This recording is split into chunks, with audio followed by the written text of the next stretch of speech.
as Britain advised them. Once you shut the ears of the world, once you suppress this news coming out of Nigeria, the world cannot do anything. Because for you to arouse the moral, the conscience of the world, they need to feed on information.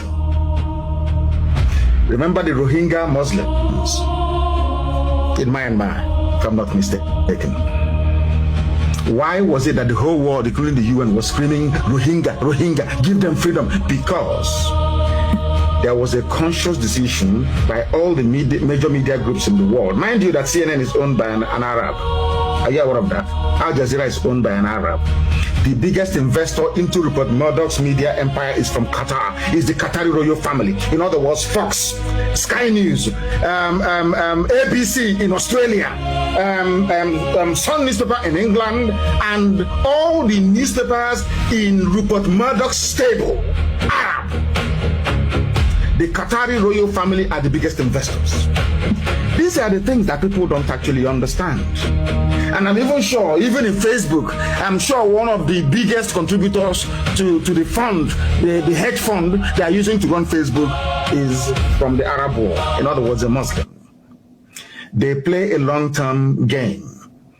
They said they would take over the world, and they used to say it when we were in university, undergraduates in England. I never believed them. They said they would take it over. I said it's impossible, and now it is happening before our eyes. We are in one almighty mess, all of us, one big mess.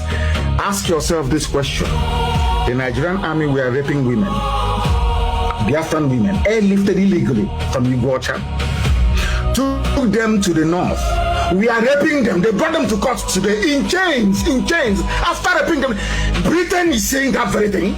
Germany can see it. EU can see it. UN can see it. Everybody can see it, but nobody can say anything. Have you ever wondered or asked yourself why? Now, are you telling me that you can go and take Muslim women, bring them to Owerri, put chains on them, and be getting Igbo police or military officers to be raping them every night? Believe you me, Britain will sink the empire. They will sink it. They will send their warships to sink us into oblivion. Why are these things happening to you and nobody's talking? Do you see how they cleverly managed all the years of the massacre in the Middle Belt, in Plateau states to be precise, and now they have moved on to Benue? Do you know what emboldened them? Because of what I call media silence. This media silence is not, I wouldn't say it is conscious. What they have done is to pour in money after money, pour in money to suppress any news that will cast Fulani in a bad light.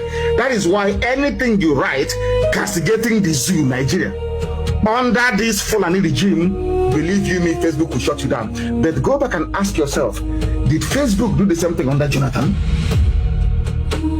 It was social media that killed Jonathan.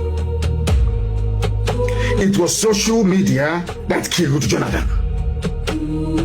Now you must understand this very, very carefully. The people ruling you today are those that conquered you. One came from the Sahel, from the north. They are not Nigerians. Fulani people are not Nigerians. No, they are not. That is why you cannot find any place. I can say I am an Igbo man. I come from a place called Bende. I come from a place called Ibeko. Forget about that. Don't want my hair. It's nobody's name. I come from Isiama Faruku. I want you to tell me which land in the present day Nigeria can you say belongs to Fulani people originally? There is none. You know why? Because they are nomads. They are wandering people. Anywhere their car wants to rest, they rest there.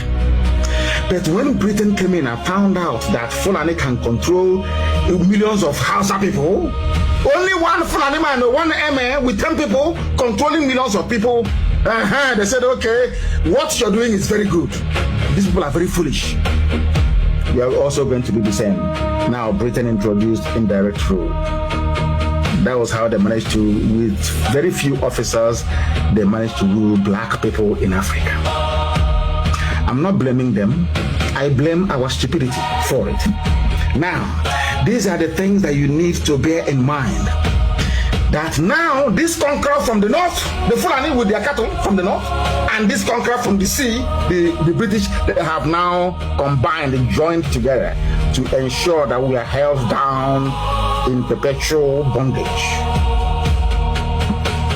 That is why Britain is killing. Remember during Bacha's regime, everybody was shouting and screaming, shouting and screaming, shouting and screaming. All of a sudden, evil is happening before our eyes. Evil that is worse than under Abacha. All of them that formed Nadeko running around under Abacha, you can see that a worse evil is happening now. It was never this bad under Abacha, never this bad under Jonathan. All of you can see with your two eyes open, yet you do nothing about it.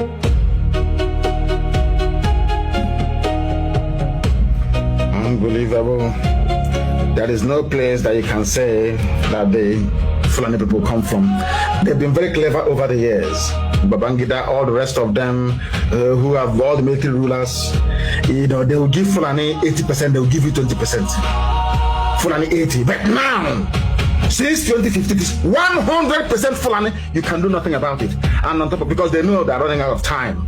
They only have 2 years to complete their game plan, their master plan, only 2 more years. You know, all these Fulanis, these Janjaweed, these terrorists and rapists, bandits you're seeing in the forest, their plan was to unleash mayhem in 2022. That was their plan, to take over our land in 2022. It was the coming of IPOB that stopped them. What we now did was to make them hurry up and do that thing that they wanted to do in 2022, to hurry up and do it now. That's what they're doing. That is why they said wherever they are is their land, because they have no land. Sokoto is not theirs. Sokoto is Gobe, it's a Hausa land, not their own. Ask Fulani, where do you come from? If he says I'm from Sokoto, ask him, where does your grandfather come from? Where does your great-grandfather come from? Where does your great-great-great-grandfather come from? They will disappear. They're from Senegal or from Gambia. They are not the children of the soil. That is what Facebook doesn't want to hear. That is what our enemies do not want to hear. That is the truth. That is, it doesn't. We are not preaching ethnic hatred for anybody. No, but that is a fact. That is a fact. And here we must preach it, and preach it uncompromisingly. There are a lot of people who are suffering and dying today, and I'm very sorry to say that school children were kidnapped, that people are dying all the way in Sokoto. Sokoto had their own share today. Bandits came, and when they asked the bandits, why are you doing what you're doing, I read an interview, they said because we have no education, we have no future. No education and no future, which means that you either kill them or they will continue to fight for whatever they think that they believe in. And heaven knows, because I don't, whatever they believe in, I have no idea what it is, but it is all to try to conquer you. My appeal tonight to all the indigenous populations of Nigeria, by which I mean all the ethnic components that make up Nigeria, is this: don't allow what happened to Hausa people to happen to you. Because you will lose your land, and they are not going to stop. It is in the DNA of the Janjaweed, Fulani Janjaweed, to continue to conquer people. It is in their DNA. They cannot help it. They can't help it. That's who they are. It's in their brain. Every other place they've driven them out. Ghana drove them away. Every place they have driven them out. It's only in the zoo. Why? Because Britain understands it is only in the zoo that they have a sultanate worthy of mention, which is Sokoto Caliphate. That is why it is the headquarters. And that is why all of us are suffering. That is why many people will die. I'm very sorry to say, many will die until we come to our senses to realize that we have no other place, or we have no other option than to stand and to fight.